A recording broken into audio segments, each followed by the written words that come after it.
Grand Rising, Oak Cliff Tiff. Peace.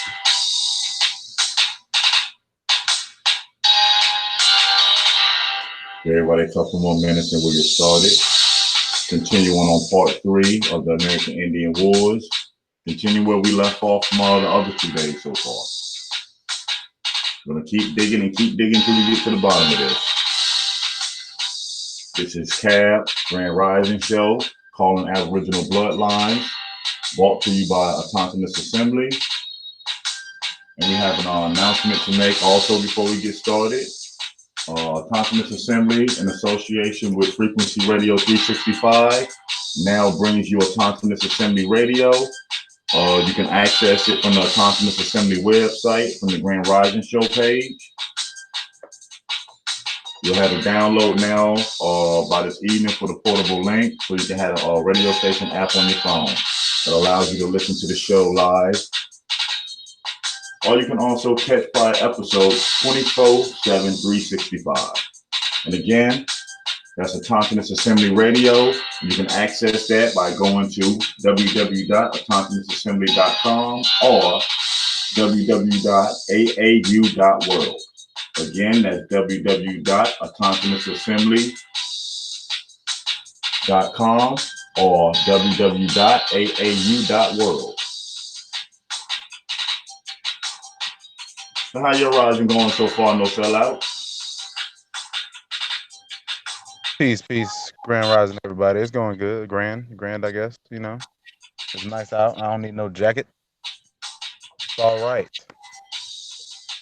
It's starting to feel like good weather.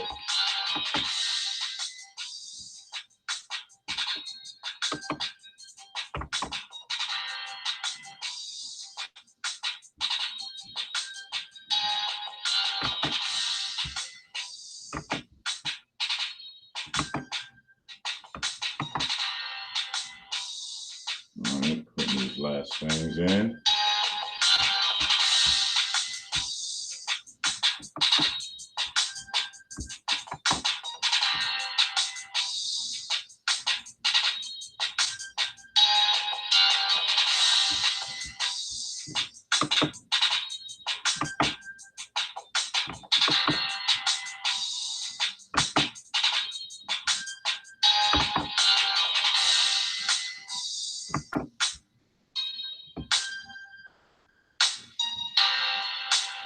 Grand Rising Pamela Hall, Grand Rising Joe 47.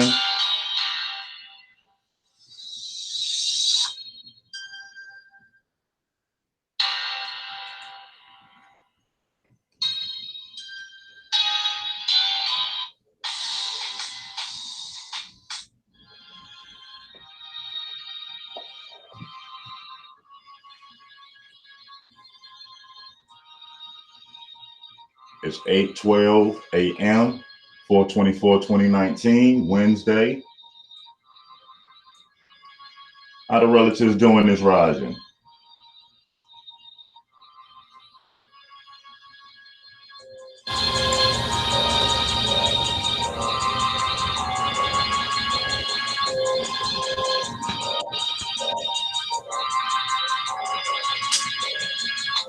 Peace, Oak Cliff Tiff, Joe 47, Grand Rising, Hall. Color Queen for just subscribing this rising. Peace.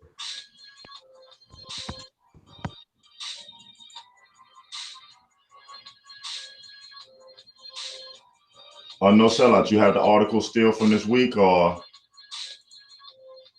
I'm on a different phone. I might need it again.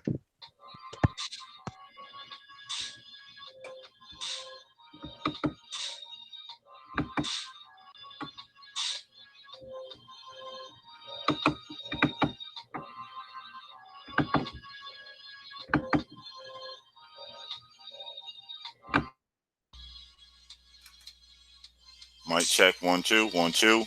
Much better. All right. Okay. Getting everything set up right.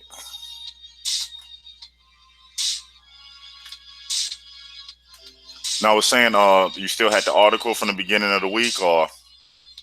No, I'm on my other phone. I might need it again if y'all post it in the back chat again. All right. I'm posting it in the in the chat. Down, put it in the back chat so we can take off. Yo.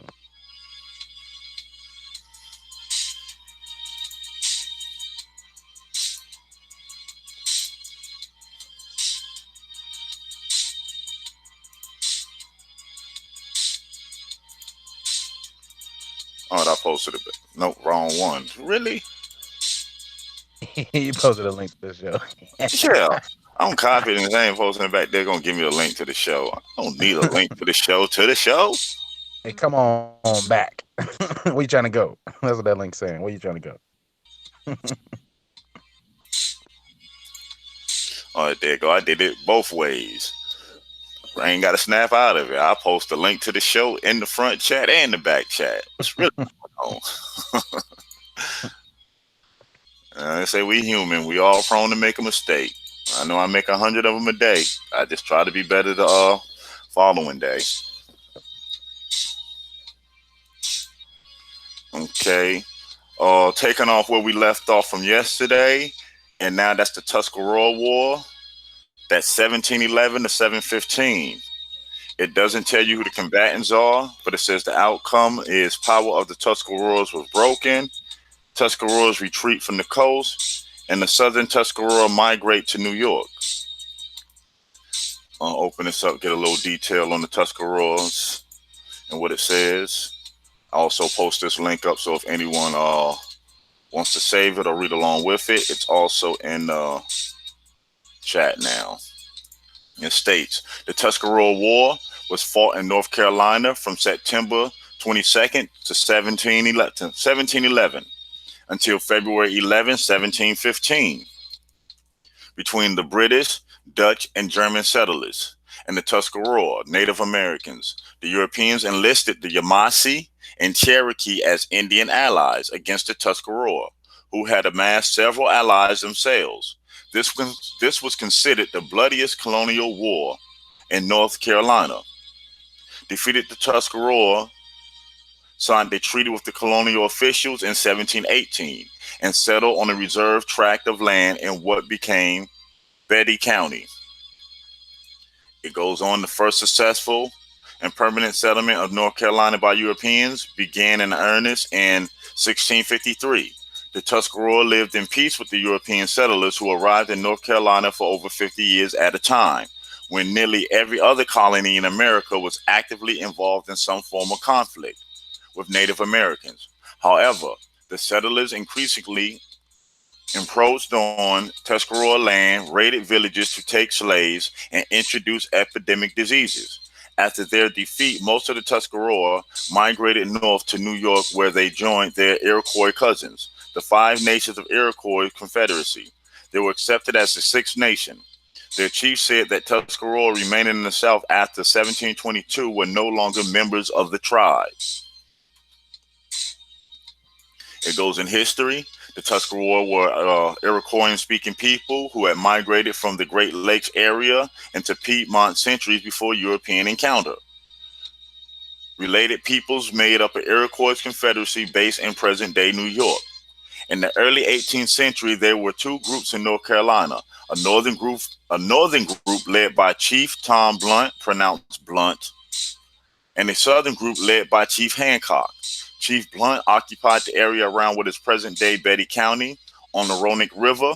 Chief Hancock was closer to New Bern, North Carolina, occupying the area south. The Pamlico River, now the Pamlico River. Chief Blunt became close friends with the influential Blunt family of the Betty region. But Chief Hancock and his people suffered raids and kidnapping by slave traders who sold the Tuscarora into slavery. Both groups were adversely affected by the introduction of European diseases, to which they had no immunity, and suffered high fatalities. They were also resentful of colonial encroachment on their lands. Chief Hancock decided they needed to attack the settlers in an effort to drive them out of the area. Tom Blunt did not become involved in the war at this point. Historians, including Richard White and Rebecca Seaman, had suggested the war grew out of misunderstandings between the colonists and the Tuscarora. The southern Tuscarora, led by Chief Hancock, allied with the Pamlico people, the Culture, the Kuri, the Mat Musket, and the Manchapunga to attack the settlers in a wide range of locations within a short time. Principal targets were the planters along the Roanoke, Neuse, and the Trent Rivers, and the city of Bath. They mounted their first attacks on September 22nd, 1711, and killed hundreds of settlers, including several key colonial political figures, such as John Launson of Bath, plus driving off others. Baron von Garnereid, who was a prisoner of the Tuscarora during their raids, recounted stories of women impaled on stakes, more than 80 infants slaughtered, and more than 130 settlers killed in a New Bern settlement. It goes on further to say Barnwell's expedition in 1711 in North Carolina colony had been weakened by Curl's rebellion, and so when the Tuscarora War broke out, Governor Edward Hyde asked the legislature of South Carolina for assistance. It recruited and sent 528 men under Colonel John Barnwell.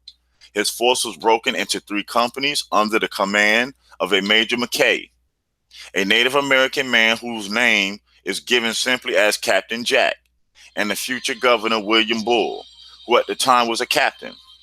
Of the 528 men who took part in the expedition, only 30 were European colonists. The majority of Barnwell's force consisted of Native Americans. He split his force in 2, with one portion under the command of Captain Bull and the other under his own. And they traveled in this fashion from the Petey River to the Cape Fear River upon arriving in Tuscarora territory. They found numerous freshly built forts, and the first major engagement took place at one of these forts named, Nahantes, on January 29th, 1712, where Barnwell threw his standard on top of a fortified house and ordered his men to retrieve it as a way of encouraging them. After the battle, he crossed the Neuse River, and many of the Native Americans and his force took the opportunity to abandon him and go south to sell the slaves they had captured. This left Barnwell heavily dependent upon the Yamasee warriors, who had, for the most part, remained with him. It wasn't until February 26 at New Bern that he received reinforcements from 67 North Carolinians, and he complained that most of them were poorly armed. On March 1st, he finally arrived at Fort Hancock, the Tuscarora primary fortification. By then, the number of Native Americans with him had been reduced by death and desertion to 148, while the number of Europeans had increased to 94. In preparing to assault the fort, he was informed that the Tuscarora had been taught to build earthworks by an escaped African slave named Harry, who had previously belonged to someone named DeVoe Williamson. By March 7, Barnwell had Fort Hancock surrounded, and the Tuscarora responded by beginning to torture their prisoners within earshot of Barnwell's men. And Barnwell claimed that one of the prisoners killed was an 8-year-old girl. Faced with a growing number of wounded, a depleted force, and low ammunition, Barnwell arranged for a truce.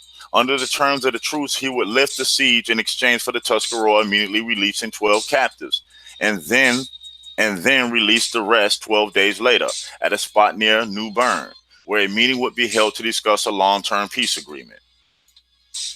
Barnwell faced tremendous criticism for lifting the siege, and when the peace talks broke down and fighting broke out again, it was decided that a new expedition under the command of James Monroe be sent in Barnwell's place. And that's just brief history. There's a lot more on it, but I posted it up in the chat if people want to read more into it. And that's just Tuscarora Wars. Giving you a little bit of brief information on them. And that's the war of 1711 to 1715. Any feedback on that? No sellout? Before I move on to the next one. You gonna go to the Moor War? Yeah, I'm going down the line. Right now, yeah, because we did Queen Anne's was the first. We spent yesterday on Queen Anne's. Now we did Tuscarora. Right. The next war on the list is the Fox Wars. Okay. And that's from 1712 to 1733. Combatant number 1 in this war is France. Combatant number 2, France fought against, they say, the Fox. They say the Mixwick, Red Earth people, Renards, and Otagas. That's a Autogamis. Autogamis. Autogamis. Yeah. You have the Amagamis, the Renards, and the Mesawak, Red Mesawaki. Earth people. Mesawaki, Red Earth people. And this is called this is known as the Fox Wars. Opening this up, it states the Fox Wars were 2 conflicts between the French and the Fox. Mesawak are Red Earth people. Renards are Otagas, Indians that occurred in the Great Lakes region, particularly near the Fort of Detroit, from 1712 to 1733. These territories are known today as the states of Michigan and Wisconsin in the United States. The wars amplified colonial warfare in the traditional space of New France, occurring with the complex system of alliances and intimacy with native peoples and colonial plans for expansion. The Fox controlled the Fox River system. This river was vital for the fur trade between French Canada and the North American interior because it allowed river travel from Green Bay and Lake Michigan to the Mississippi River. The French wanted the rights to use the river system to gain access to both the Mississippi and trade contacts with tribes to the west. It goes on further to state, the wars claimed thousands of lives and inhabited a slave trade The wars claimed thousands of lives and initiated a slave trade, whereby Fox Indians were captured by native allies of France and then sold as slaves to the French colonial population. Indeed, alliances between the French and other native groups, such as the Ottawa, the Miamis, and the Sioux, as well as those between the Fox and other native groups, such as the Sacs, the Muskogeans, and the Kickapoos, were an important aspect of wars, influencing every stage of conflicts, including the cause, fighting, and conclusion. The first Fox War, 1712 to 1716, began with interior alliance violence and ended with the surrender of a large group of Fox and the subsequent peace deal. As was custom, peace offerings required the exchange of goods and of prisoners to account for those who died in the conflict, acknowledging the importance of this exchange for establishing peace. The Second Fox War, 1728 to 1733, was far more destructive than the first and ended with the near annihilation of the Fox population. It goes on to state, prior to the Fox Wars, the Fox Indians were living in eastern Wisconsin at the time of their first contact with the French around 1670. The Fox unsuccessfully sought to establish themselves as middlemen between the French and the Sioux, one of their two traditional enemies, the other being the Ottawas, the Chippewas in northern Wisconsin. Not only were the Fox unsuccessful, but prior to 1701, many wars between Aboriginal people, which also included French, against the Iroquois were ravaging the Aboriginal lands of the Pays and Hoot. The Iroquoian Wars brought fear and urgency for the French to attempt to save what was left of their trade alliances. Their alliances were in jeopardy, and also in 1697, the Western Post was closed as a result of the termination by Louis XIII of the fur trade west of Montreal. Historian Richard White illustrates central Wisconsin at the end of the 17th century as a vast refuge center. Its situation consistently changing nations, socialization, cooperating, feuding, fighting, constantly adjusting their strategies to shift in French trading policy, which was always the dominant reality. Thus, when the peace conference of 1701 finally took place in Montreal, the French were quick to establish a French protector in the Great Lakes region. Nevertheless, the question still remains as to how they would facilitate trade with their southern partners. With their main trading posts had been closed from this point on, the Great Lakes region was going to be even more unstable. And that's there's more onto the story, but I'll post that up if anybody want to read more on the Fox Wars and the Fox Indians. Post this up in the chat. And again, that's the Fox Wars between 1712 to 1733. Combatants with France, the Red Earth people, the Renards, and what we say, Atagamis tribes. Next war is the Yamasee War. States from 1715 to 1717.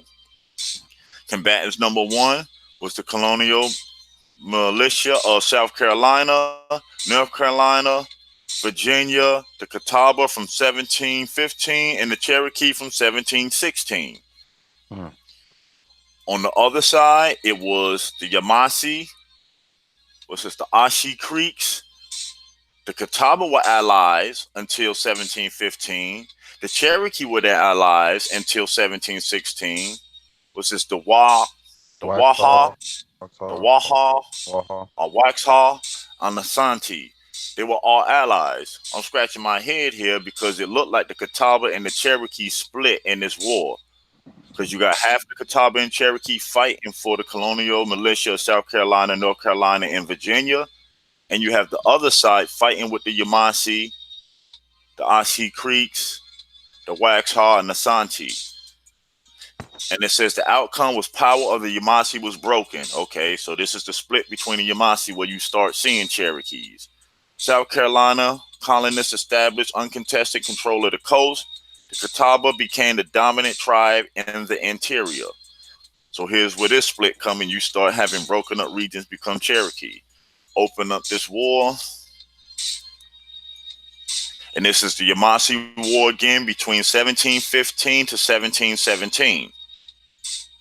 The Yamasee Wars was a conflict between British settlers of colonial South Carolina and various Native American tribes, including Yamasee, Muskogee, Cherokee, Catawba, Apache, Apacola, and Yuchi, Savannah River, the Shawnee Congree, the Waxhaw, the PD, Cape Fear, Creeraw, and others. Some of the Native American Indian groups played a minor role while others launched attacks throughout Southern Carolina in an attempt to destroy the colony. Native Americans killed hundreds of colonists and destroyed many settlements. Traders in the field were killed throughout what is now Southern United States. Abandoning settled frontiers, people fled to Charlestown, where starvation set in as supplies ran low. The survival of South Carolina colony was in question during 1715. The tide turned in the early 1716 when the Cherokee signed with the colonists against the Creek, their traditional enemy. The last of the South Carolina's major Native American foes withdrew from the conflict in 1717, bringing a frail peace to the colony. It states furthermore, the Yamasee War was one of the most destructive and transformational conflicts of colonial America. It was one of American Indians' most serious challenges to European dominance. For over a year, the colony faced the possibility of annihilation. About 7% of South Carolina's white citizenry was killed, making the war a competitor for the title of bloodiest war in American history in terms of percentage of population killed. The geopolitical situation for British, Spanish, and French colonies, as well as the Indian groups of the Southeast, was radically altered. The war marks the end of the early colonial era of the American South. The Yamasee War and its aftermath contribute to the emergence of new Indian Confederate nations, such as the Muskogee Creek and Catawba. The origin of the war was complex. Reasons for fighting differed among the many Indian groups who participated. Commitment differed as well. Factors included land encroachment by Europeans, the trading system, traders' abuse, the Indian slave trade, the depletion of deer, increasing Indian debts in contrast to increasing wealth among some colonists, the spread of rice plantation agriculture, French power in Louisiana offering an alternative to British trade, long established Indian links to Spanish Florida. It says vying for power among Indian groups, as well as an increasingly large scale and robust intertribal communication network, and recent experiences in military collaboration among previous distant tribes.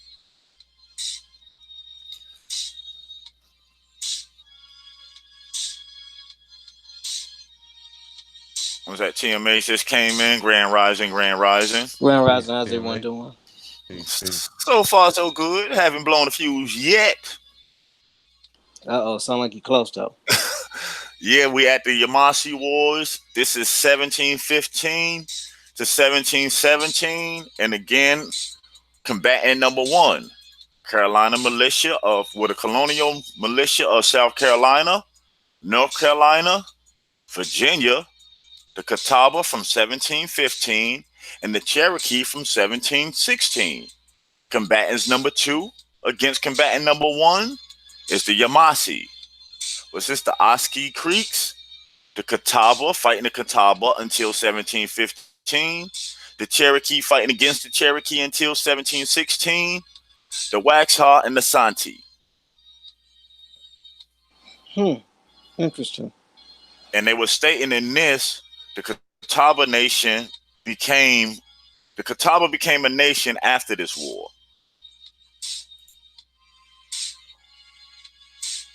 Wow. Because the tribes that took place on both sides, this is the thing, these are tribes fighting each other along with the militias. The Yamasee, the Muskogee, the Creek, Catawba, Apache, Apicola, Yuchi, Savannah River, Shawnee, Congree, Waxahachie, Peter Cape Fear, Wachira, and others.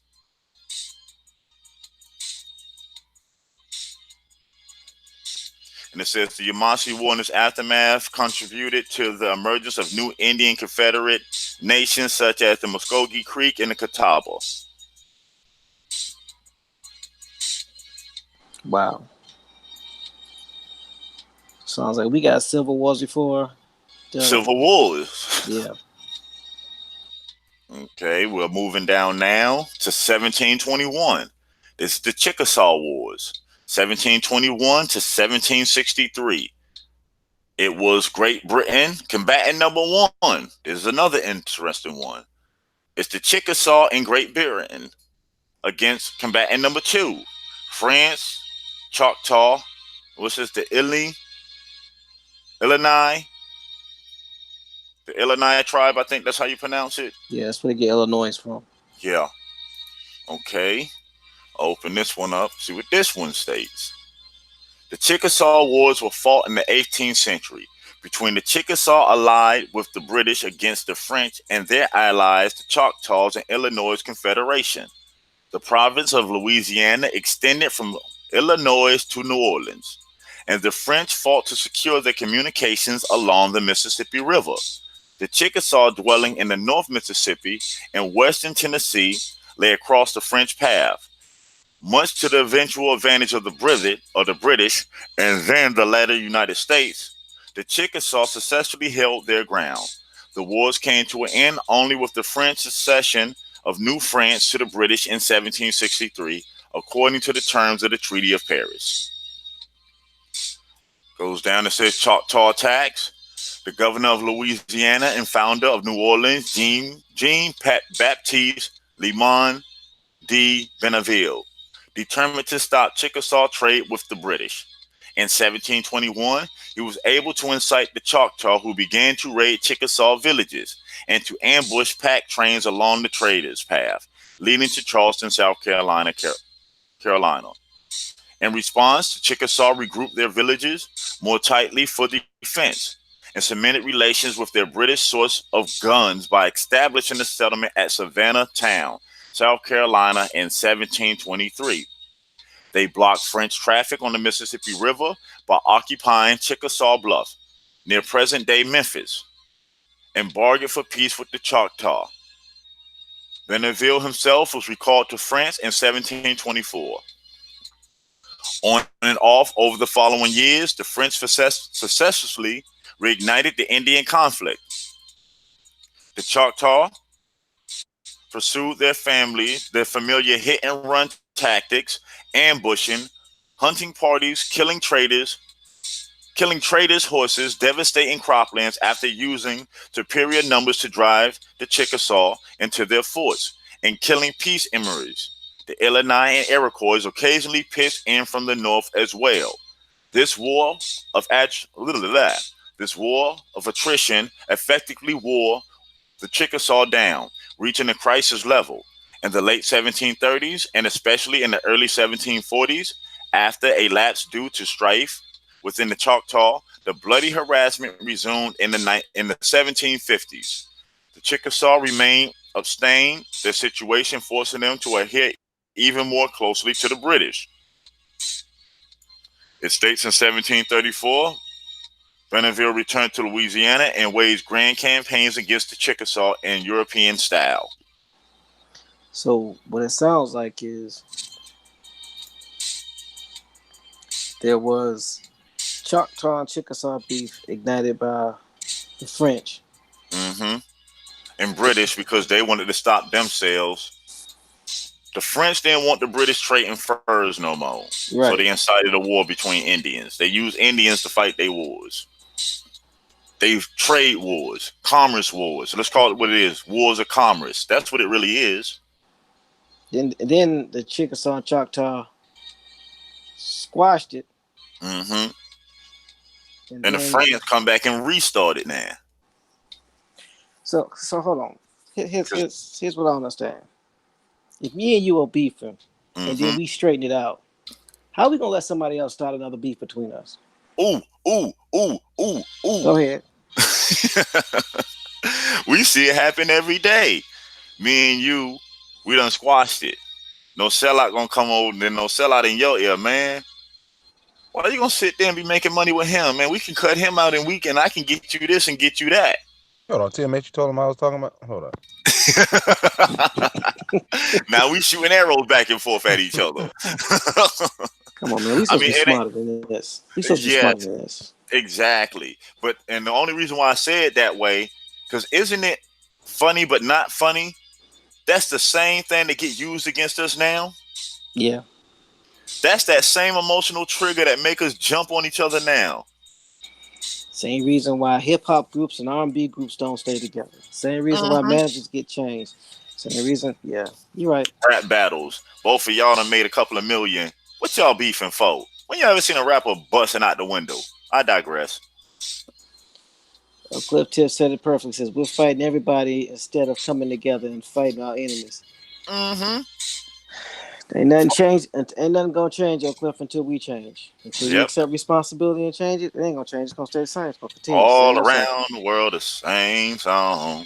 That's it. Nothing new up under the sun. And we're gonna keep saying, if we don't accept that we was responsible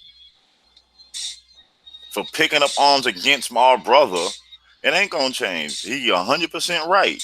How can you say, oh, they said you did it? They told you to do it.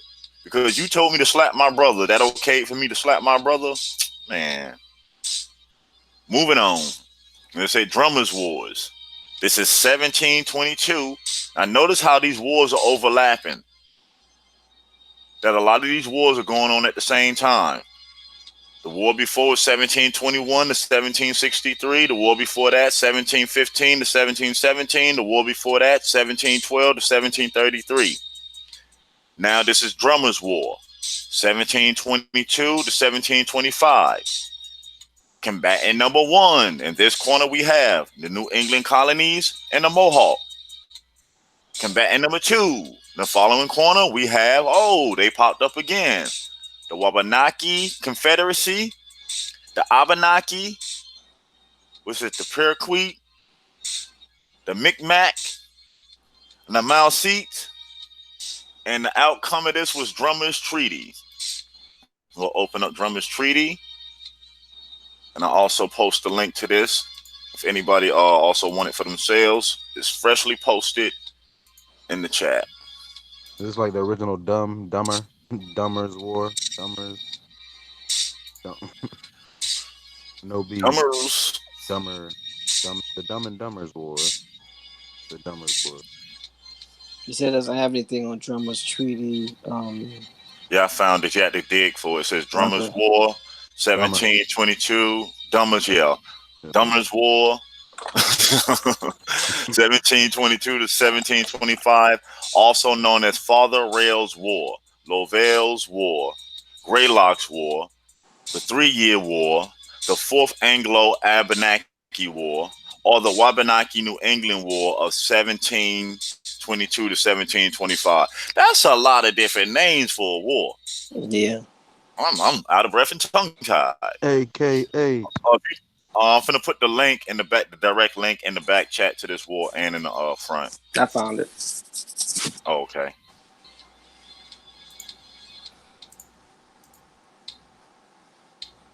Yes, it does. Don't the Abenaki? She right. Abenaki sound like Anunnaki. Yeah. Ooh, good one. Yeah, was a series of battles between New England and the Wabanaki Confederacy, specifically the Micmac, the Mauseet, and the Abenaki, who were allied with New France. The eastern theater of the war was fought primarily, there we go, this theater again. The eastern theater of the war was fought primarily along the border between New England and the Arcade in Maine, as well as in Nova Scotia. The western theater was fought in northern Massachusetts and Vermont at the border between Canada, New France, and New England. During this time, Massachusetts included Maine and Vermont. Since the root cause of the conflict of the main frontier concerned the border between Arctica and New England, Arcadia, with New France defined as Arcadia and New England, which New France defined as Quebec River in southern Maine. Mainland Nova Scotia came under British control after the siege of Port Royal in 1710, and the Treaty of Utrecht in 1713. Utrecht in 1713, not including Cape Breton Island, but present-day New Brunswick, and Maine remained contested between New England and New France. New France established Catholic missions among the 4 largest Indian villages in the region. New France established Catholic missions among the 4 largest Indian villages in the regions. One on the Quebec River, Norwalk is the name of the Indian village. One farther north on the, I hate when they put this right in small, Penobscot River, Penobscot Indian Island Reservation. One on St. John River, that's the Murdoch Indian Village, Fort Murdoch. And one at the Shubenacadie, SHU ENACADIE. Shoot if you want to. Really? I think it's I think they'll call it Shubenacadie. Shubenacadie. Shubenacadie. Listen, however y'all pronounce it, that's how I'm pronouncing it. Shubenacadie. Let's go with Shubenacadie. Yeah, shooting the cat. Shooting the cat. Shooting the cat. St. Anne's mission. Similarly, New France established 3 forts along the border of New Brunswick during Father Lee's Latour's War to protect it from British attack from Nova Scotia. The Treaty of Utrecht ended Queen Anne's War, but it had been signed in Europe and had not involved any member of the Wabanaki Confederacy. The Abenaki signed in 1713 Treaty of Portsmouth, but none had been consulted about British ownership of Nova Scotia, and the Micmac began to make raids against New England fishermen and settlements. The war began on 2 fronts as a result of expansion of New England settlements along the coast of Maine and at Canso, Nova Scotia. The New Englanders were led primarily by Massachusetts Lieutenant Governor William Dummer, Nova Scotia Lieutenant Governor John Deutsch, and Captain John Lovewell. The Wabanaki Confederacy and the other Indian tribes were led primarily by Father Sebastian Rail, Chief Greylock, and Chief Pegasus.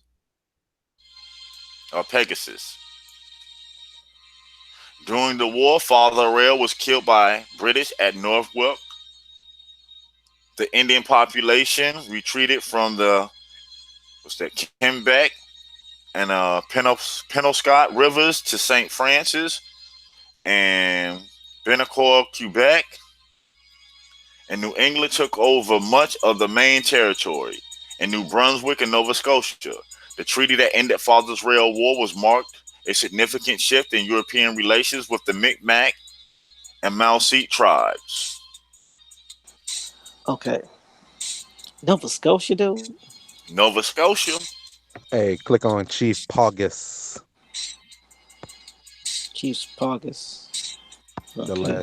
The last chief name. Look at here. Which one is he? Which one is he? He the one with the fire. He the one with the fire stick, or nah? Yeah, because I'm looking at the picture. Both of them got guns. Oh, that's the death. I guess that's him being shot and killed. They said chief of the. Okay, Pequot tribe. Yeah. Tribe. Yeah. Which lived don't sound like a Yale. Tribe which lived along the Saco River in present-day Conway, New Hampshire, and Fryeburg, Maine. He was killed at the Battle of Pequawkick in 1725 during Father Rail's War. Which said Pagus translates into English as the Oak. They said the Pagus Bay was named for him. Hey, but I'm looking at this melanated Negro-looking chief in this picture. Yeah, just open it up. Shooting back at this French-looking dude. Man. Who walks up on somebody and fires at him? That's my question. They no more than 2 feet away with muskets. To reload, so you want to make sure you don't miss. Been better out butt stroking each other instead of trying to fire the weapon. Yeah, no. And when I say butt stroking, I mean the end of the rifle butt stroking. That's what I'm talking about. Yeah, busting them in the head with it. Mine as well. Now I want to look at the 1713 Treaty of Portsmouth. Let's see, what was that about? Did y'all already read that? We didn't read that treaty yet. Okay, it says the Treaty of Portsmouth, signed on July 13th, 1713, ended hostilities between Eastern Abenakis with the British province of Massachusetts Bay and New Hampshire. The agreement renewed a treaty of 1693 the natives had made with Governor Senior William Phipps. The agreement renewed a treaty of 1693 the natives had made with Governor Senior William Phipps. Two in a series of attempts to establish peace between Wabanaki Confederacy and colonists after Queen Anne's War. That's the second time I heard about Queen Anne's War. So let's go down and read what Queen Anne's War about. Yeah, that was the first war. Yeah, that was the first war that we did. I think go back to the top of the list. Yeah, that was what we did yesterday. That's with France, New Spain, Wabanaki Confederacy, Kanawak, Mohawk, Choctaw, Timucua, Apache, and Natchez, and they fought England until 1707, English America, Great Britain, British America, Muskogee Creek, Chickasaw, and Yamasee.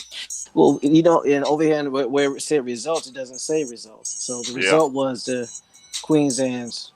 There's a treaty of Portsmouth.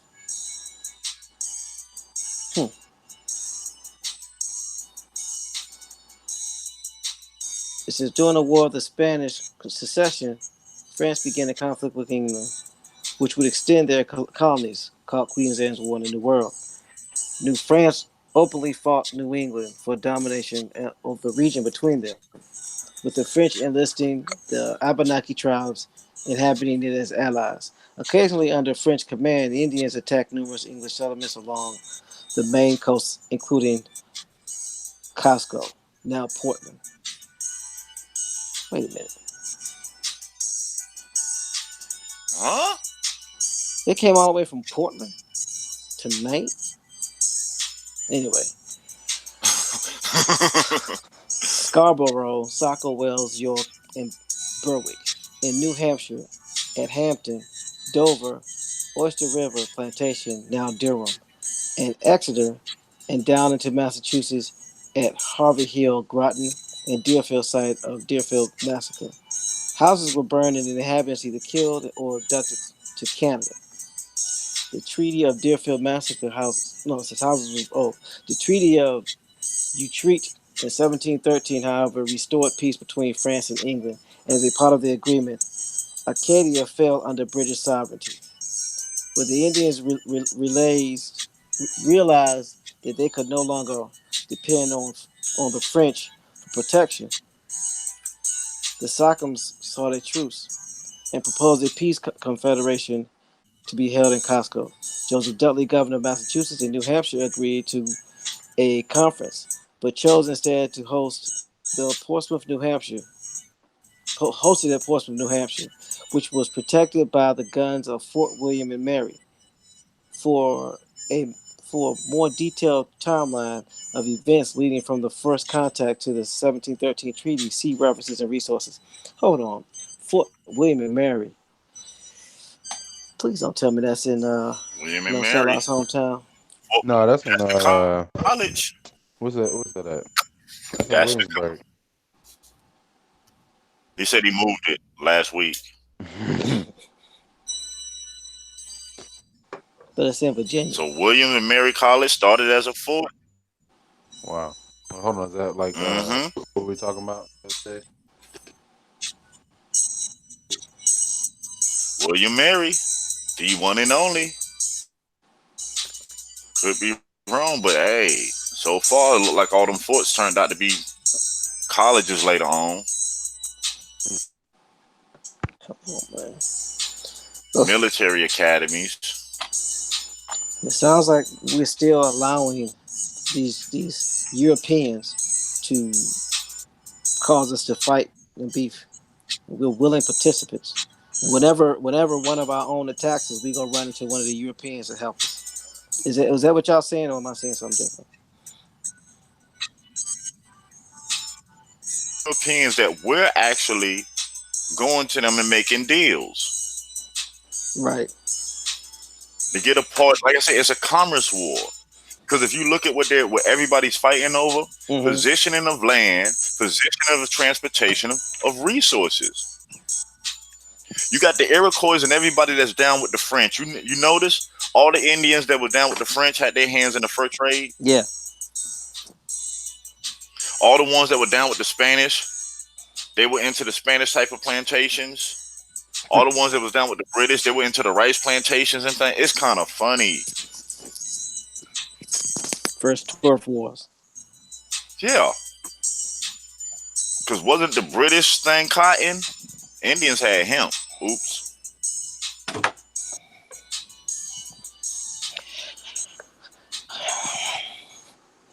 These wars started to get on my nerves. You too? Got me feeling like Rodney King.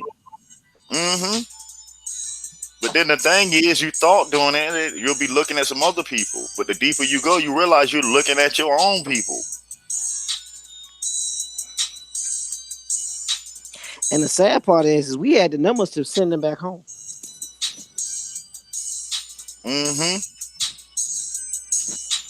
Oak Cliff Tiff said it perfect. Some of these guys are great grandfathers. Ugh. Yep. We had the numbers to send them. We had the numbers to send them home because they never wants to do any of these battles. Talk about how the Europeans, the British, or the French, who were fighting wars in their own territory at their own places, they could never send for reinforcements. So we were sending for our own reinforcements with treaties that we had with Indians to fight a war that really with wasn't other ours. Indians. Yeah, the war had nothing to do with us. It's like two people beefing, and you making yourself have something to do with it. Don't got nothing to do with you, but you gonna get into it until it has something to do with you. Mm-mm-mm. We went from being, check this out, we went from being partners in the consumer trades, right? And beefing over partnerships to being The consumer. consumers and employees and beefing over brands. Uh-huh. That's what we do today. People We go at had the each same other's throats. traits. Yeah, for brands. Yeah, I ain't mess with that iPhone, partner. Why you down with iPhone? Why don't you get over here with this daggone Android? There ain't nobody Realize. getting paid from. At least when these beef was going on, they was at least getting a portion of it. Now people arguing over brands that they don't even benefit from. Mm-hmm. You see it all the time. Oh, you got rims, I need rims. You got a system, I gotta have a system. Oh, how many TVs you got? Oh, I need. So, and I refuse to sit here to say that some colonizer came over here and taught this to us. No, it was something that they seen that they used against us. Because I'm gonna say it again. Everybody has a strength and a weakness. And the only way you know a person's strength and weakness, you gotta study them, right? Yep. Don't it seem like this whole time before these wars, you notice how the wars just, you hit the 1700s, they just break out like crazy. Because you can see the first 200 years, they sat around making deals. Yeah. Why else would these Indian nations and tribes come running to the French aid?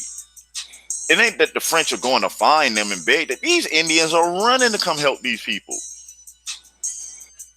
To where you see in the Yamasee Wars, you see the Catawba and the Creek get formed because they split. One side of the Catawba fought with them. Another side of them fought against them.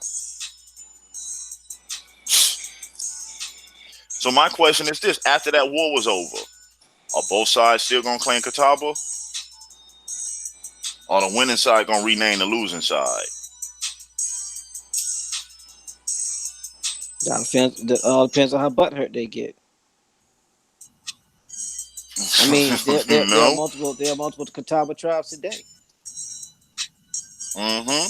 You got Catawba in Ohio. You got Catawba in North Carolina. And what Apparently, they said, the Northern Catawba, when these split, when the ones that sided with South Carolina, North Carolina, and Virginia, when they split and went north, they said the ones that was left in the South are no longer Catawba no more. Ain't this the same baloney that we read yesterday? Yeah. About the Choctaw? Yeah. That tribes are making deals with foreign nations on your own homeland to cut out your people. So you and your people own all this now. But you rather make a deal with the colonizer to share the land with you and the colonizer than live in harmony with you and your peoples.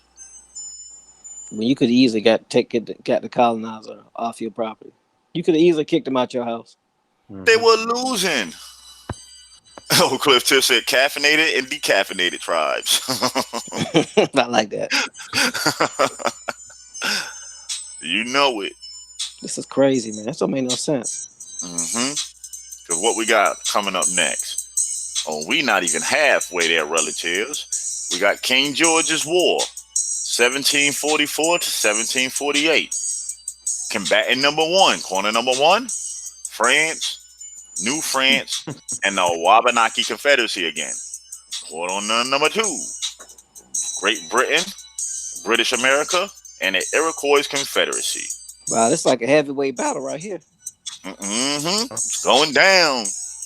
King George War, 1744-1748, is the name given to the military operations in North America that formed part of the War of the Austrian Succession, 1740 to 1748.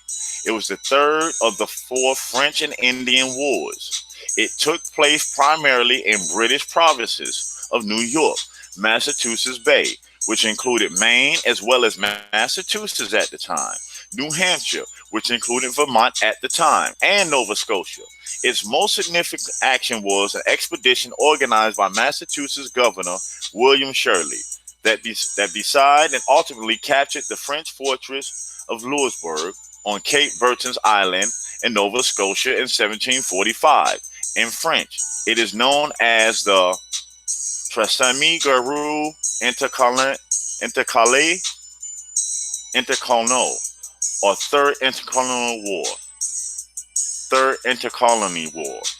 The Treaty of Aix-la-Chapelle ended the war in 1748 and restored Louisbourg to France, but failed to resolve any outstanding territorial issues. Let's open up this treaty real quick. It says the Treaty of Aix-la-Chapelle of 1748, sometimes called the Treaty of Aachen, ended the war of the Austrian Secession. Following a Congress Assembly on 24th of April 1748. Hold on. What did this have to do with way over here? Whoa. So let's look at the War of Austrian Secession. This is going on in Europe, but it has ties to America. Okay, the War of Austrian Secession. German involved most of the powers of Europe over this issue of Archduchess Maria Theresa's secession of the Habsburg monarchy. The war included peripheral events such as King George's War in British America and the War of Jenkins' Ear, which formally began on 23rd October 1739. The First Carnatic War in India. What? The Jacob's Rising of 1745 in Scotland, and the First and Second Silesian Wars. The cause of the war was Maria Theresa's alleged ineligibility to succeed her father Charles VI's various crowns because Salic law precluded royal inheritance by a woman. Here we go with that again. This was to be the key jurisdiction for France and Prussia, joined by Bavaria to challenge Habsburg power. Maria Theresa was supported by Britain and Dutch Republic, Sardinia, and Saxony. Spain, which had been at war with Britain over colonies and trade since 1739, entered the war on the continent to reestablish its influence in northern Italy, further reversing Austrian dominance over the Italian peninsula that had been achieved at Spain's expense as a consequence of Spain's war of secession early in the 18th century. The war ended with the Treaty of Aix-la-Chapelle in 1748, by which Maria Theresa was confirmed as Archduchess of Austria and Queen of Hungary, but Prussia retained control of Silesia. The peace was soon to be shattered, however, when Austria's desire to recapture Silesia intertwined with the political upheaval in Europe, culminating in the 7-Year War. So why are these wars being fought on two continents? Hold on, there's more to this though. It say news of war declarations reached the French fortress at Louisbourg first on May 3rd, 1744, and the forces there wasted little time in beginning hostilities. Concerned about their overland supplies to Quebec, the first raided the British fishing port of Canso on May 23rd and then organized an attack on Annapolis Royal, the capital of Nova Scotia. However, French forces were delayed in departing Louisbourg, and their Micmac and Missile allies, in conjunction with Father Jean-Louis Latour, decided to attack on their own. In early July, Annapolis had received news of the war declaration and was somewhat prepared when the Indians began besieging Fort Anne. Lacking heavy weapons, the Indians withdrew after a few days. Then in mid-August, a larger French force arrived before Fort Anne, but was also unable to mount an effective attack or siege against the garrison, which had received supplies and reinforcements from Massachusetts. In 1745, British colonial forces captured Fortress Louisbourg after a siege of 6 weeks. In retaliation, the Wabanaki Confederacy of Arcadia launched the Northeast Coast Campaign, 1745, against the British settlement on the border of Arcadia and Maine. France launched a major expedition to recover Louisburg in 1746. Beset by storms, disease, and finally the death of its commander, the Duc d'Anville, it returned to France in tatters without reaching its objective. The war was also fought on frontiers between the northern British colonies and New France, skirmishing and raiding on the northernmost communities of Massachusetts prompt Governor William Shirley to order the construction of a chain of frontier outposts stretching all the way to the borders with New York. It goes on to say on November 28, 1745, the French with their Indian allies raided and destroyed the village of Saratoga, New York, killing or capturing more than 100 of its inhabitants. All of the British settlements north of Albany were accordingly abandoned in July 1746, and the Iroquois and intercolonial forces assembled in northern New York for a retaliatory attack against Canada. British regulars expected to participate never arrived, and the attack was called off. A large 1,000+ man French and Indian force mustered to raid in the upper Hudson River Valley in 1746. Instead, raided in the Hoosac River Valley, including an attack on Fort Massachusetts at present-day North Adams, Massachusetts, made in revenge for slaying of an Indian leader in an earlier skirmish. Other raids included the 1747 French and Micmac raid on Grand Prix, Nova Scotia, and a raid in 1748 by Indian allies of the French against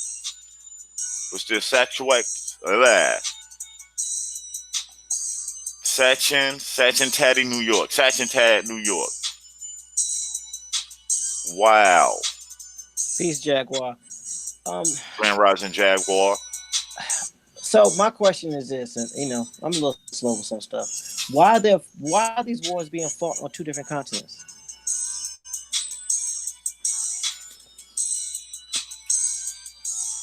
Because we are the financiers for the war. The resources that they're getting from our homeland is what's financing and keeping production going on for them to fight their enemies on their homeland.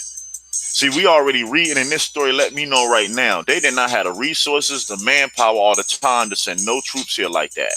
Right. So you see who the soldiers were. The Indians. Because this is a battle that's taking place over there between France and Britain. But the Iroquois are fighting for the Britons, and the Iroquois Confederacy fighting for the Britons on this land, and the Wabanaki Confederacy is fighting for France on this land. To finance wars. And that's brother against brother. Yeah, and finance wars in other countries. I've been saying it for the longest. Wars are fought by proximity. Man. So okay. We just stupid. I went from annoyed to disgusted. Yep. So we are fighting for their wars, commerce, so they can continue their battles of secession on another continent that has absolutely nothing to do with us. Nothing to do with us. And we killing each other to help for them commerce, finance their war, finance their family fight. Because let's be honest, what's going on over there? That's a family feud. Because see, they can say France, Britain, all them people related. You can walk to each other's house. That's a family feud that we in the middle of. You're right, Jaguar. It is deep. The sad thing about it is we still doing that mess to this day. We haven't changed anything. All around the world, the same song. Makes more sense now, huh?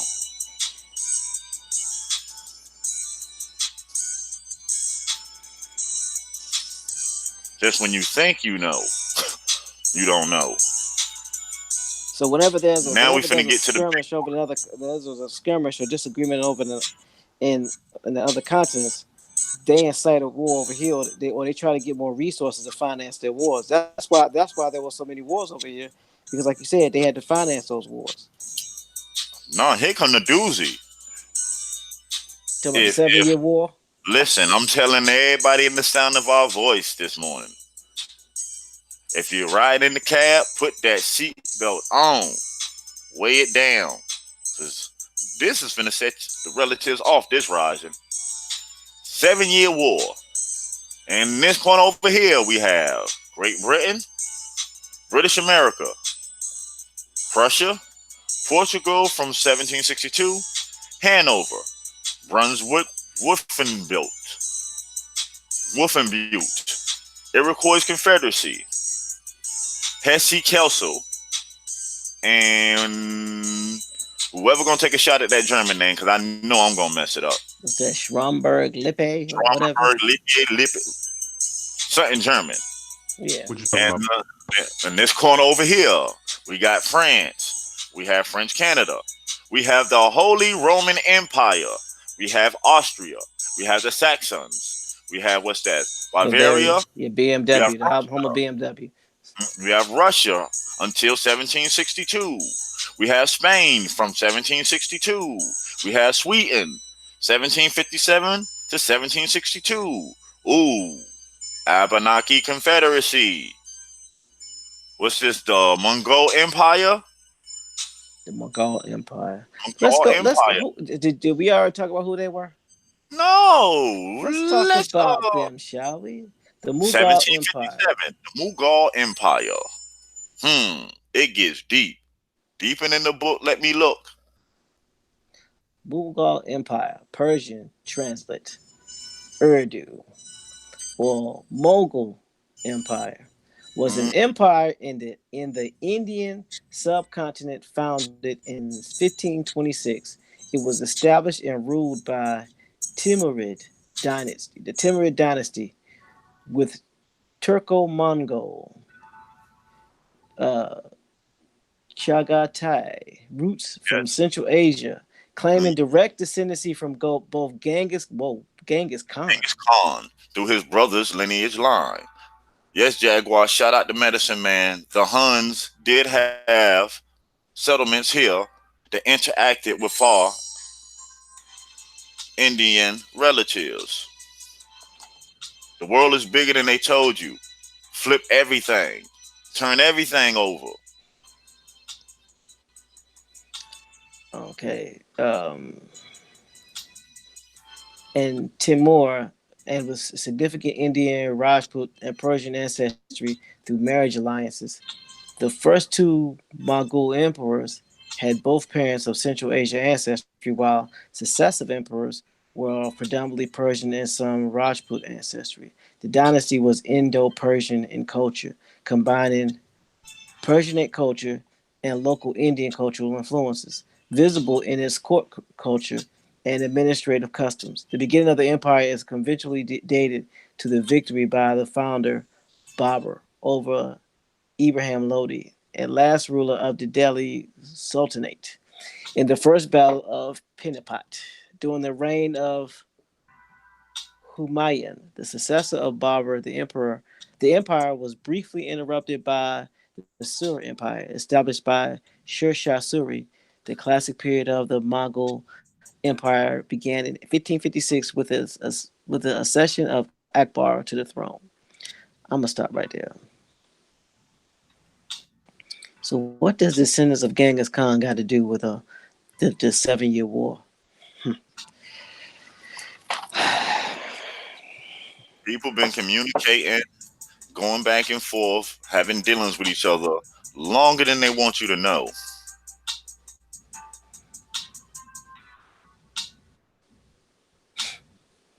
Okay. Let's read this. I'll go ahead and read the 7 Years War. I'm already discussed it. I can't get more discussed, can I? Oh, can I? Yes, Jaguar hit it right on the head. He's an invader. But it goes back to what we were saying. People been coming here longer than they want to admit and tell you. We've been dealing with commerce with different nations since our beginning.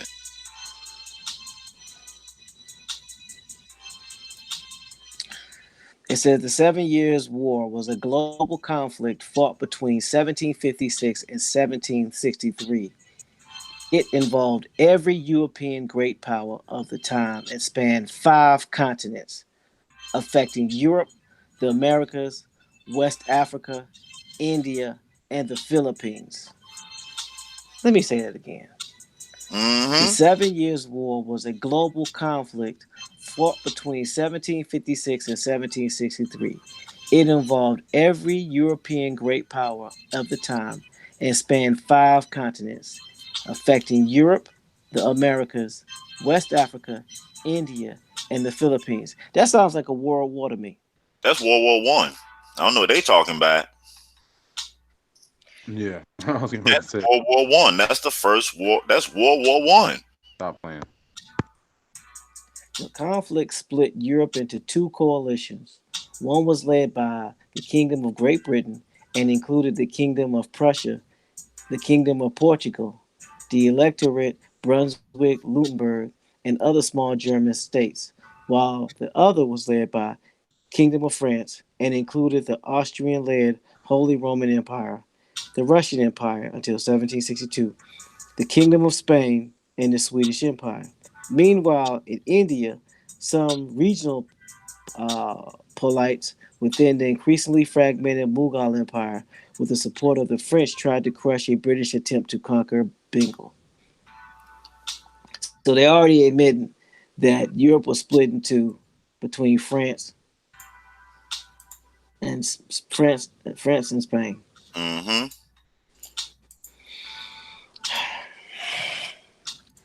Although although Anglo-French skirmishes over the American colonies had begun with what the French and Indian, well, why they call them skirmishes? It's funny. In 1754, the largest scale conflict that drew in most of the European powers was centered in Austria's desire to recover Silesia from the Prussians. Seeing the opportunity to curtail Britain's and Prussia's ever growing might, France and Austria put aside their ancient rivalry. Wow. What I said, Family Feud. To form Family a Feud. grand coalition of their own, bringing most of other European powers to their side. Faced with this sudden turn of events, Britain aligned itself with Prussia in a series of political maneuvers known as the Diplomatic Revolution. However, French efforts ended in a failure when the Anglo-Prussian coalition prevailed, and Britain's rise as among the world's predominant powers destroyed France's supremacy in Europe, thus altering the European balance of power. Mm-mm-mm. So let me read the summary. It says conflict between Great Britain and France broke out in 1754 and 1756 between the British attack. The British attack disputed French positions in North America. Hostilities were heightened when the British unit led by a 22-year-old Lieutenant Colonel George Washington ambushed a small French force at the Battle of Jumonville Glen on 28 May in 1754. So he's helping in this fight a mere 20 something years before the Declaration of Independence is signed. The Could that be conflict is how?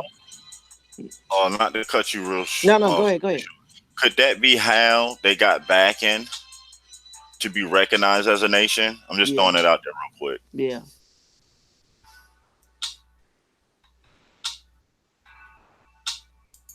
The conflict exploded across the colonial boundaries and extended to the seizure of hundreds of French merchant ships at sea. Meanwhile, rising power Prussia was struggling with Austria for dominance within the outside of the Holy Roman Empire in Central Europe. In 1756, the major powers switched partners. Whoa! Realizing that war was imminent, Prussia preemptively struck Saxony and quickly overran it. The result caused uproar across Europe. because the Austrians' alliance with France to recapture Silesia, which had been lost in the War of Austrian Succession. Prussia formed an alliance with Britain, reluctantly by following the Imperial Diet, which declared war on Prussia on 17 January 1757. Most of the states of the empire joined Austria's cause. The Anglo-Prussian alliance was joined by smaller German states, especially the electorate of Hanover. Sweden, seeking the reign Pomerania, most of which had been lost to Prussia in previous wars, joined the coalition. Seeing its chance when all the major powers Europe opposed Prussia, Spain, bonded by the Pacte de Famille, intervened on behalf of France, and together they launched an utterly unsuccessful invasion of Portugal. In 1762, the Russian Empire was originally aligned with Austria, fearing Prussia's ambition of the Polish-Lithuanian Commonwealth, but switched sides upon the secession of Tsar Peter III in 1762. That's a whole bunch of side switching over there. I just wanted to throw something in there real quick. This is 1762, and the world is fighting, right? Mm-hmm. So who got time to be going in the middle of Africa grabbing slaves right now? Nobody. Oh, okay. Nobody. They want to make sure I ain't crazy this rising. Grand Rising, Macedon. Peace, Macedon. And Jaguar says in that time, more English was coming. They was warned so they could flood us out. Yeah, refugees. I mean, come on, let's be honest. A war that size, there's a whole lot of their citizens that's getting caught up in the middle. What happens now when them wars break out over there? Don't them people run and relocate? Yeah, we accept them, which is what we did. See, and here's the thing that I have. Again, we got to accept responsibility. They flooded because we allowed them to flood. Because We before have all this, always accepted the world's we outnumbered refugees. them by leaps and bounds. They did not have the manpower or the weapons to defeat us. We defeated ourselves by siding with them over commerce. That was our choice. We could have kicked them out. You figured with this war going on, this was our prime opportunity to kick their asses out. No, Oak Cliff Tiff. It wasn't a whole bunch of men that were being over here like that. No, they were sending their women over here. 8.8 million women and children came in between this time. Yeah, they were sending their women and children over here because it was safer over here than it was in their country because they knew that we would take care of them. We were playing their bodyguard in a sense. Basically, we was playing bodyguard. Oh, don't worry, we got you. Ain't gonna come over here and mess with you. Okay, that's cool. You want to look out for women and children, that's cool. But the problem comes in these equations when you're selling out your own to take care of somebody else. Yeah, we gotta be for a skirmish because I want to fight on the side of the French. You want to fight on the side of Spain, and because we both fighting, now I'm gonna go north and we ain't family no more. But we siding with people that we let come over here, so we gonna let a skirmish between two countries tear our friendship and our family apart over some nonsense. Yeah, they were women, and Jaguar hit it on the head. That's why the mulatto term came out. So now let's go back to the census when it's being formed at this time. Let's go back to last week. Last week, at this time when the census is starting to come about, there's only 3 categories, right? Mm-hmm. Free persons of color, free whites, and slaves. Now, if you study world history, when you do this history that we're doing, you have to do world history because it's not linear. As you see, all this is going on at the same time. They got prison colonies on 2 land masses at this time. Guess where? Australia and here. So when these wars are going on, the POWs and the losers of these wars, what are they considered? They're considered prisoners of war, and they're basically immigrants because they send them over here. And basically slaves, right? Yeah. During this time, y'all remember gangs in New York? You start getting a large rise and upcoming of Irish and Scottish, all these people up there in the north. and they go fighting for positioning.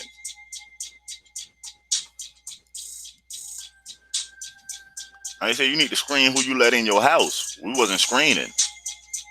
Peace, nonetheless. Peace, Michael George. And again, we can't keep creating the narrative that we this mighty and powerful nation and we got duped. We let these people come over here. We were the guardian of the waterways, not just the waterways over here, but we were the guardians of all waterways. Let's not get it Water, twisted. the water. We ran this. We ran all of this. So if we ran all this, we started all of this.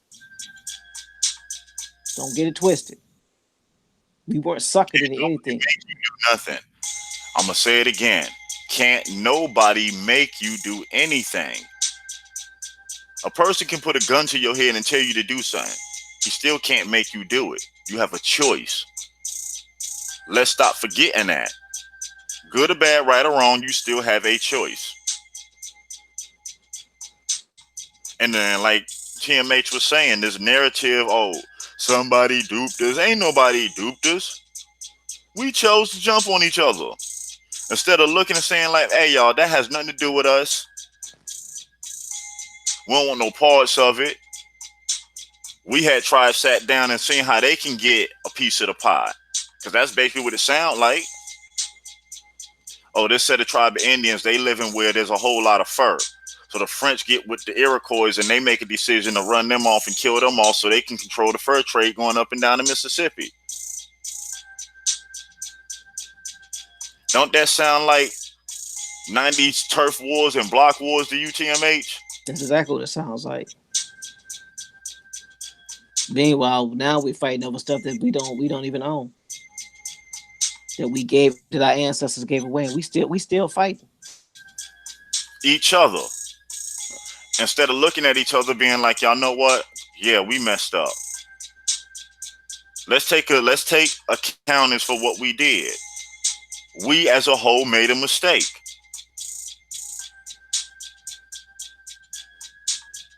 And once we admit that it's a mistake, we can fix it. But if you keep sitting here and telling yourself this beautiful lie over and over and over, what happens with a beautiful lie? You start believing it. It's so much easier to believe that somebody came over here, lumped you upside your head, and made you do something. And I'm going to repeat it again. Show me the numbers.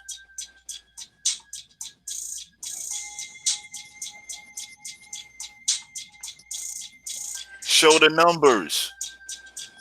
This 7-year war is proof that we had the numbers to kick them off of the continent. Not just out of the Americas, but off the continent. And we didn't do it. I wonder why that is. Instead of kicking them off the continent, we accepted more. Think about this. This is a world war. Majority of this war is going on another continent. Our tribes, even the tribes that we don't like, are constantly battling. We could have been like, you know what, this is some BS. Let's kick them off and we'll squash our differences. But let's kick them off first because they had the numbers. Mm-hmm. Okay, Golden Moon says, how do we fix it though? Golden Moon. Oh, go ahead. You fix it this way. Do your genealogy about getting your family tree straight. Find out your tribe. Once you find your tribe, we'll help you help your tribe. Tie to your genealogy, find your family tree. Once your family tree goes back at least 4 generations, there are many tribes that exist, over 500 of them that are not the 5 civilized tribes. They will help you find your tribe. Once you find your tribe, we'll help you help your tribe. Like I said, if anybody not a nation, don't stop at a nation. Just keep going. You're trying to find your tribe. Yeah, find your tribe. Don't create a tribe. Find your tribe. Find your Because they're out there. Yeah. Fact is out there. If you exist, it exists.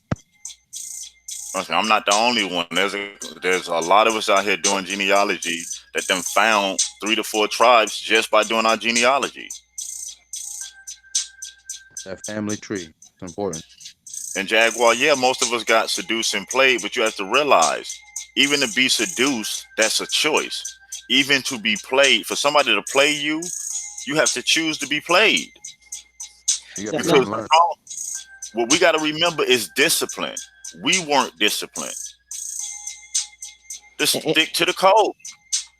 And here's a question I want to ask for those that are accepting that narrative. This is what I want to know. Have you talked to your tribe to find out what happened? That's the question I want to know. Have you found your tribe, talked to your tribe to find out what happened? Because if not, who's telling you that they were seduced? Because there's three sides to every story.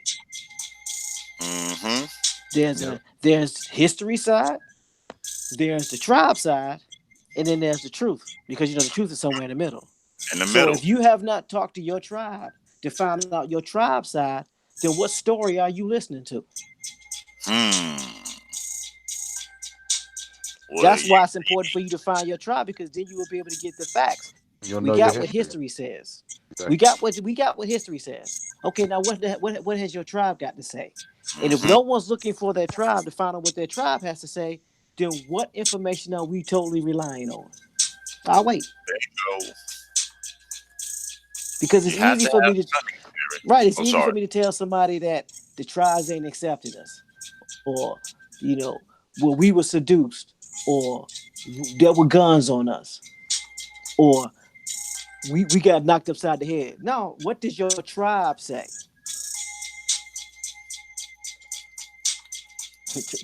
Jaguar said, my tribe said we fought but got our asses kicked. Okay. But now you know your story, though. You get what I'm saying? Can't nobody tell you. You know what part you have to play in it. You get what I'm saying? And even if you find out, people who go back to tribes that's on the side that did a lot of the bad deals, the difference that we do now, there's no finger pointing. We take responsibility for our actions as a nation. Yeah. LJ Free said. Yep. LJ Free said all tribal stories are not the same, which make responsibilities vary. Yeah, everybody's responsibility to this madness will be different. Everybody's hand in what they played will be different. But if everybody took the time out to find out what part you play in this story, now these individual stories make a book. And this book become our story. And we no longer rely on his story. See the beauty in that? So here's one of the questions that I want people that are actually searching for their tribes to answer this question. There are 5 civilized tribes. Now, out of those, but there are at least 500 tribes that are state recognized, at least. So there's 5 civilized tribes, meaning there were 5 tribes that are federally recognized. There are over 500 tribes that are state recognized. So here's my question. Why is it that these 500 tribes aren't federally recognized? Or why are they not more self-sufficient? I know the answer to the question, but I'm gonna wait for somebody else to answer that question. Anybody out there? The answer goes back to the early 1900s and the mid 1800s, when there was a certain set of tribes that actually formed a corporation to start searching for oil, which basically means they were becoming self-sufficient and not dependent solely on the funds of the government. Bingo.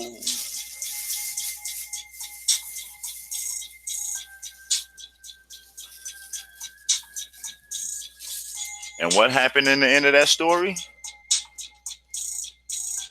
They ended up getting federally recognized, and now they have casinos. And then they froze out the melanated Indians and made them freed man. Yeah, they freed them from the daggone Constitution. That's why they free.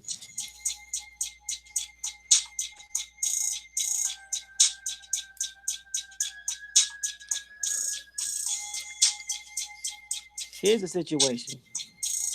Again. And if you want to put me to the test, I don't have a problem with it, because I'm all about putting action to point. If you found your tribe, stay sharpened. If you found your tribe, let me look at your tribe's constitution. Let me look at your tribe's bylaws, and I can tell you where the holes are at.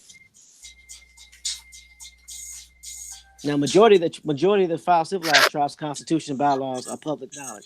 And if your tribe is a state recognized tribe, then they have bylaws and constitution that should be public knowledge. So if you found your tribe and you want to find out how to help your tribe, let me take a look at your constitution and bylaws, and I can tell you where the holes are at, so they can become more independent and more sovereign. Now, if you don't want to help them, then don't send me the information. But if you want to help them and you want to be part of the solution, we can work and we can talk. That's what we're here for. Exactly. Do not forget autonomous assembly, the gathering of the minds, where the real work gets done. So we're about helping the tribes become self-sufficient. We're not talking about finding your tribe and sit around for handouts. No, we're finding our tribes time back in, getting our numbers back up, taking our skill sets and applying them back to our people so we can rise as a nation again. These skill sets that we got, we give them away so recklessly to everybody else. To everybody else, we give it away to. When we gonna start giving back to ourselves? How many more innocents got to be taken before we take the time out to give back to ourselves? And that's all we're saying. Love for thyself. So that hopefully that answers your question. The end game over here is simple. Do your genealogy, find your family tree, find your tribe, let us know you found your tribe, and we'll help your tribe. And you hear it on the C.A.B, calling Aboriginal bloodlines. This is way more than a YouTube channel. Believe that. Solution based. Yeah, I'm not about talking about stuff. I'm about doing stuff. So if you want to test me, come test me. When it comes to these bylaws, when it comes to these constitutions, because I can show you where the holes is. It's easy to find the holes. It's easy to fill them. That's the thing. People think it's hard. People think they got to go through these mazes and through this other stuff just to get the help that they need, and you don't. All you have to do is be literate and read. Exactly, Jaguar. At least talk to your elders and write it down. Somebody might can take it. Exactly, Jaguar. You hit it right on the head. At least think. Try always trumps failure. A try will always trump failure. If you refuse to try, then you are the failure. Jay said, "Nah, bro, I'm African." Well, look, Jay. If nothing else, and I know you're joking, I know you said tongue in cheek, but if nothing else, if you find out you're African, at least you know what tribe you're from. Help them out. Hell, help them out. And I'm gonna tell you like this: and if you are, and that tribe need help, and the Autonomous Assembly has a resource that can help them, we're gonna help them. Exactly. Resource and solution based. Don't take us for our word. Hit us up and try. Like LJ Free said, being tribal is not a cliche. It's a way of life. It's who we are.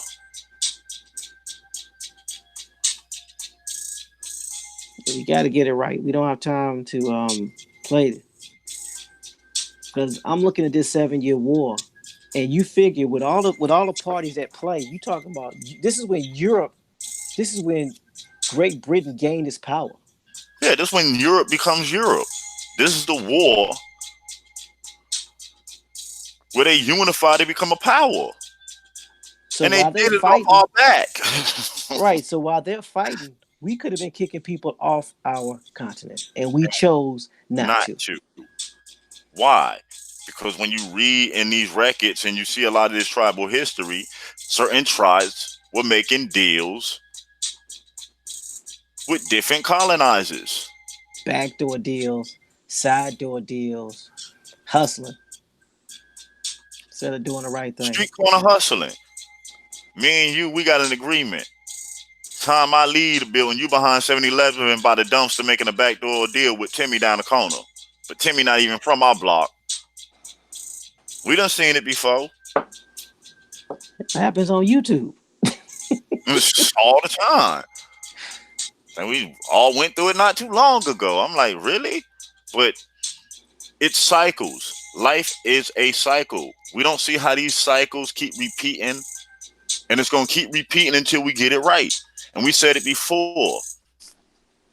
We are the ones who know. So because we know, the responsibility fall on us to get this info out there, to change the narrative, to make sure that when the story is told, our voices are heard.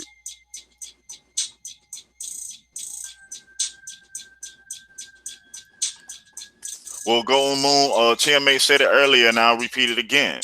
The end game result is simple. Do your genealogy, find your tribe, tie back into your tribe, and we will help you help your tribe.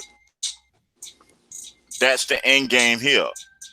To get these tribes to be self-sufficient, the American Indian to be self-sufficient, where it comes down to housing, food, shelter, education.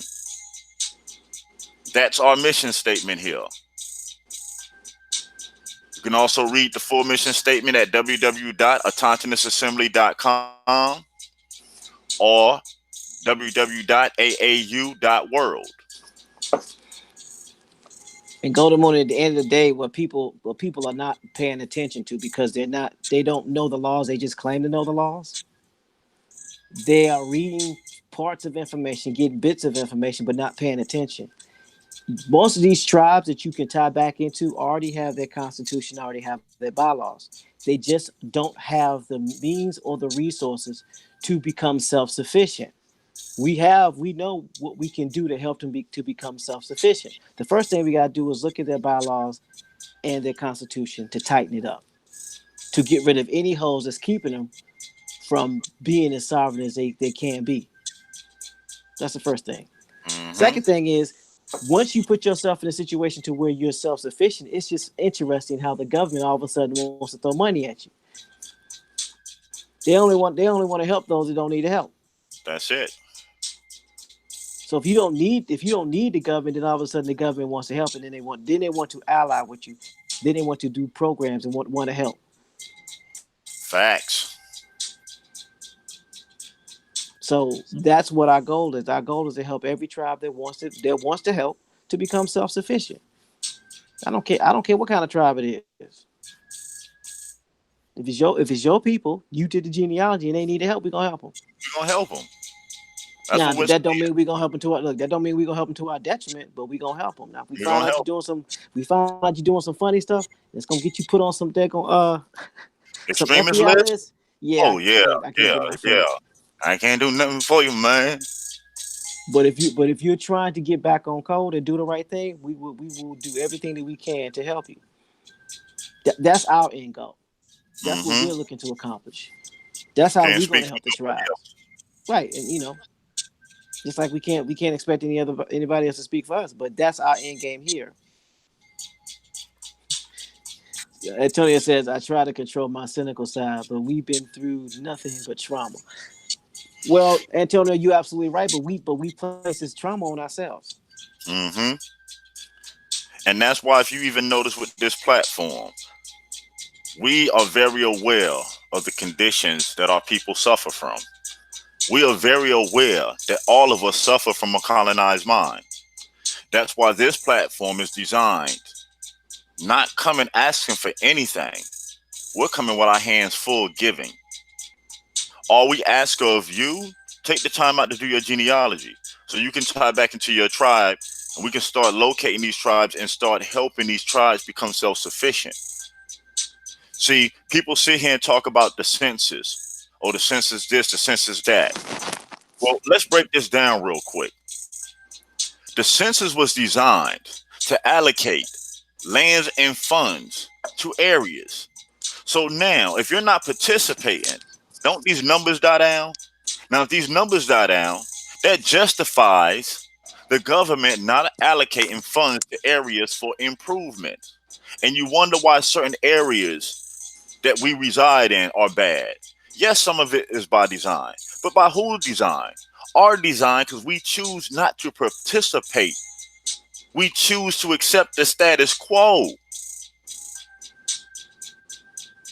Can't nobody change your conditions but you.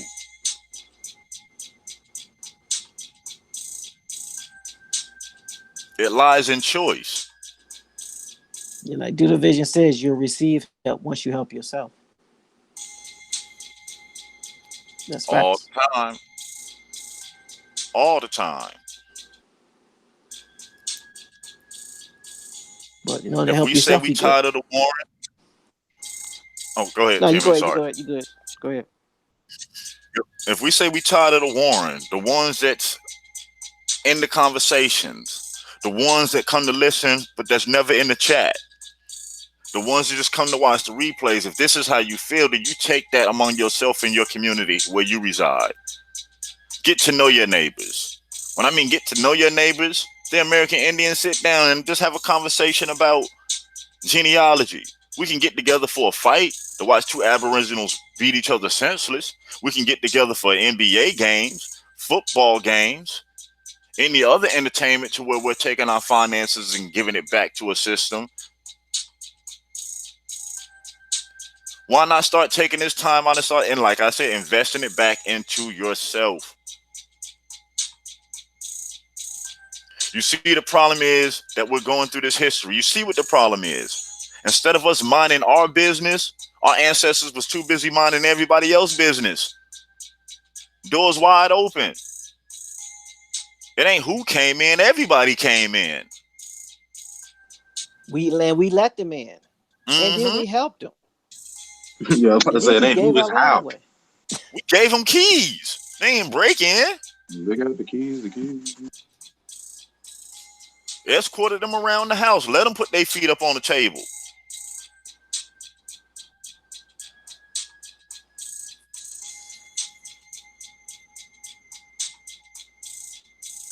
And I understand as a people we're angry because we've been lied to and led here and led there, and it gets frustrating and it gets tiring. But guess what? We can endure this, because if we couldn't, it wouldn't be on our shoulders now. We were chosen, all of us here, because we choose to be here. We choose to hear the message. Now what are you going to choose with the message?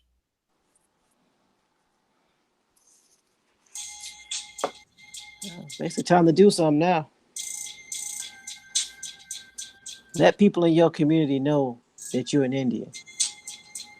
Let people know that they have choices. Mm-hmm. Let people know they need to do their genealogy and find out who their tribe is. Again, it doesn't matter what tribe they are from. At least they'll be able to identify with their tribe. Mm-hmm. And to address the thing when people be like, oh, well, such and such tribe is full of people that don't look like me. I wonder why, if the majority of us are not doing genealogy to tie back in. So imagine if the majority of us do it. Don't it change the dynamics of these tribes then? Don't it change the voting dynamics of these tribes then? I mean, we can't complain about the system and how it's not working for us if we're not playing in the system to make it work for us.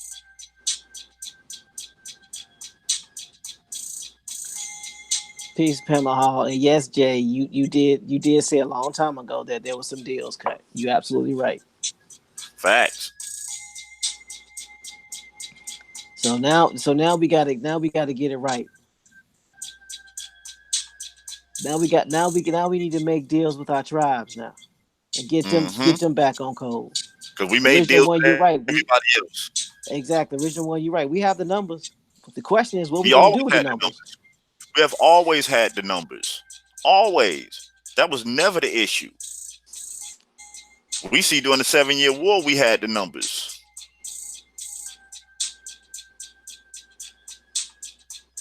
Just do we This is a use our turning point now. numbers for their benefit or our benefit? We use it for their benefit because we could have kicked them off the continent, the whole continent. They took it back, and we chose not to. Instead, So we were like, no, give us some guns. Yeah, exactly how I'm saying it. A couple of these tribes, let us get some guns and we'll go remove them off and we'll bust up their land and whatever resources they got, we'll split up. You even read that you had some tribes taking full tribes as slaves and taking them to the South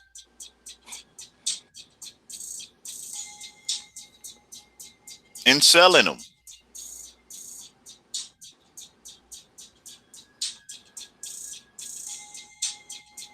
This was a 7-year itch.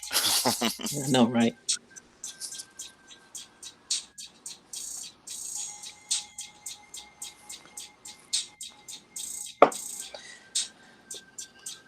Crazy, crazy, crazy, crazy. But it's like I said, we're not a fearful people though. We're not afraid to go in the dark and face what's there and come out a better people on the other side. We just have to choose to do it.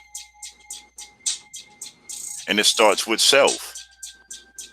And watch how when self starts to radiate, everything around self will radiate. Because anything that's not for you or against you will fall off.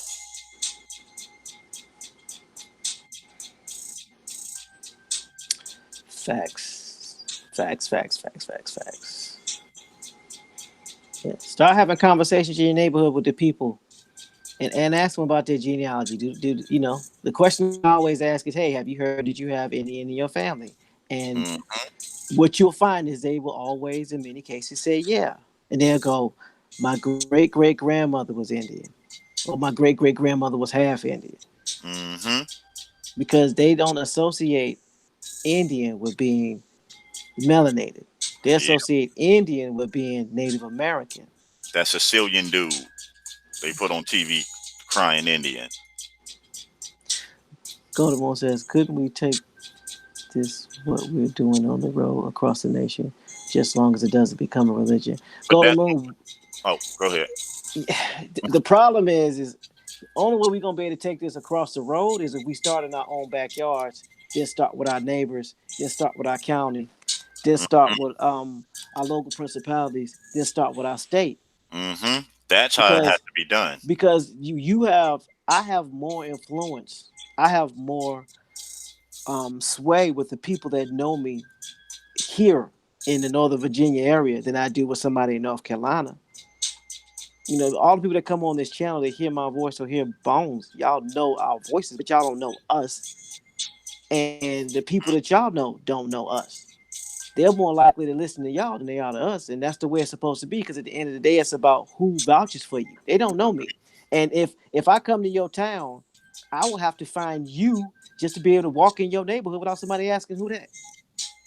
But if I'm Facts. walking with you because they know you, I have your credibility now. You're lending me your credibility.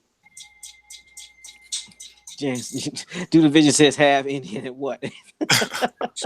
Whatever they made a deal with, we'll leave it like that. So at the end of the day, we could take this across. We could take this across the nation. I think one of the biggest challenges is that for whatever reason, you know, everybody got their own reason. People don't want to have a conversation with their community Yeah. and let them know what's going on. Your local politicians. Many of us have family in positions that can make a difference. We just don't say nothing for whatever reason. I mean, I know a lot of us have, you know, internal wars just like this, internal wars like we see on the with these wars that's going on, family wars. Family feuds. If you're feuding with your family, how about helping somebody else who's not feuding with their family? Mm-hmm. You know, start with your cousins. Mm-hmm. Start with your barbershop. You know, there are a lot of people that's doing stuff at their local barbershop, genealogy and stuff like that. Oh, Jay Susquehanna said, TMH are the tribes of Virginia and Maryland relatives. That's a good question. As of right now, are they relatives? Probably. Are they relatable and are they relating? That I don't know. I'm still in the process of trying to get in contact with a lot of tribes. We're doing a lot of outreach through the universities because of some of the influence that we have.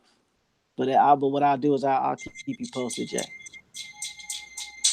I mean, at the end of the day, a lot of tribes are relatives, and a lot of them are related.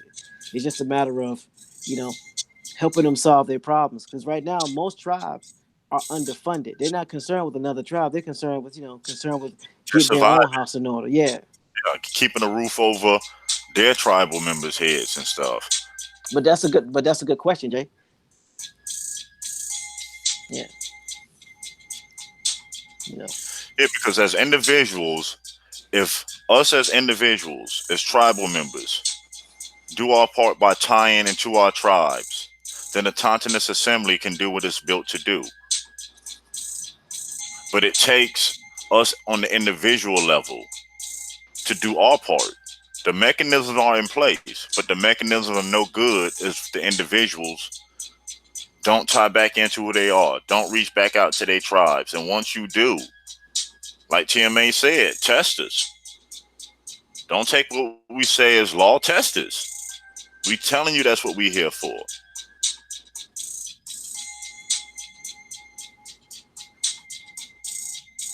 Golden Moon says, I know someone's gonna get scuffed up in Texas because this is a hard pill to swallow. It is a hard pill to swallow, Golden Moon. But at the end of the day, it's a bed our ancestors made, and we've been lying in it for so long. Now it's time to get up, make the bed, and make peace.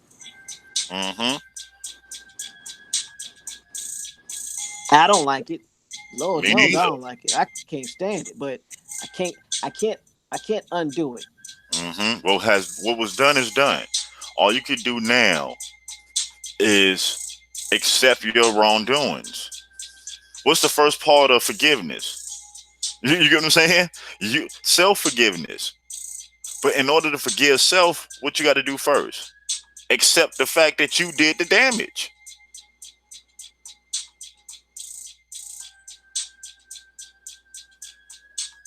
And that's the reason why we're not looking at placing blames on tribes.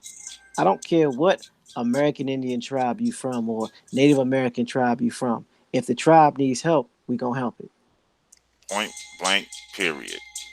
Like I said, now if the tribe is doing something illegal, unethical, immoral, and trying to overthrow the government, yeah, I can't participate in that. Yeah, I yeah. can't participate. But if they're trying to get on code and do what they originally did and what they originally was purposed to do, yeah, they're gonna get my unsolicited help. I'm not about pointing fingers at what tribe did what, because there's very few tribes that were not dirty. Now there's some tribes that are quote unquote in air quotes less dirty than others, but dirt is still dirt.